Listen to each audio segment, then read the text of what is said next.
వేదవతి అయితే లేస్తూ ఉంటుంది. ఇక వేదవతి లేచి, "ఏంటి దీపం పెట్టలేదు" అని చెప్పేసి అలా బయటకొచ్చి చూసేసరికి వాకిల్లో ముగ్గు ఉండదు. ఈ టైంకి అందరూ శ్రీవల్లి లేచి ముగ్గు పెట్టేసి దీపం పెడుతుంది కదా! ఇంకా ఇవన్నీ చేయలేదేంటి?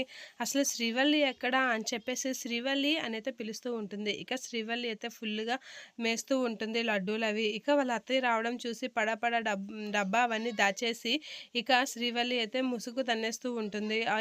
ఏమైంది ఏమైందమ్మా ఎందుకిలా అని వేదవతి అడిగేసరికి, ఏంటో అత్త ఒకటే జ్వరం రాత్రనంతకి జ్వరం అని చెప్పేసి అంటూ ఉంటుంది. అవునా అక్క జ్వరమా? ఎంత వేడిగా వచ్చేసిందో అని చెప్పేసి నర్మద అంటూ ఉంటుంది. ఇక శ్రీవల్లి అయితే అలా చూస్తూ ఉంటుంది.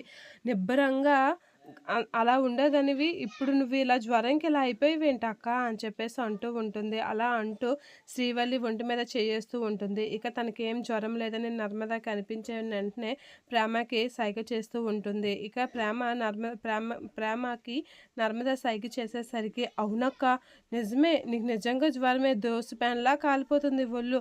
జాగ్రత్తగా ఉండక్క అని చెప్పేసి అంటూ ఉంటుంది. ఇక వేదవతి అయితే అలా చూస్తూ ఉంటుంది. ఈళ్ళేంటి నేనే ఓవరాక్షన్ చేస్తున్నానంటే నాకన్నా ఓవరాక్షన్ చేస్తున్నారు వీళ్ళు అని చెప్పేసి శ్రీవల్లి అయితే మనసులో అనుకుంటూ ఉంటుంది.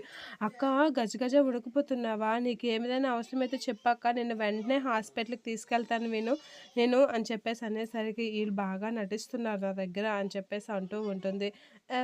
జ్వరమట అని చెప్పేసి నర్మద ప్రేమ అయితే ఎటకారం చేస్తూ అక్కడి నుంచి వెళ్ళిపోతూ ఉంటారు. వీళ్ళు నన్ను బాగా ఎటకారం చేస్తున్నారు వీళ్ళ సంగతి అని చెప్పేసి అయితే శ్రీవల్లి చాలా కోపంగా వాళ్ళకాసి చూస్తూ ఉంటుంది. ఇక నర్మద ప్రేమ అయితే నవ్వుకుంటూ అక్కడి నుంచి వెళ్ళిపోతూ ఉంటారు. వాళ్ళ వైపు కోపంగా అలా చూస్తూ ఉంటుంది శ్రీవల్లి.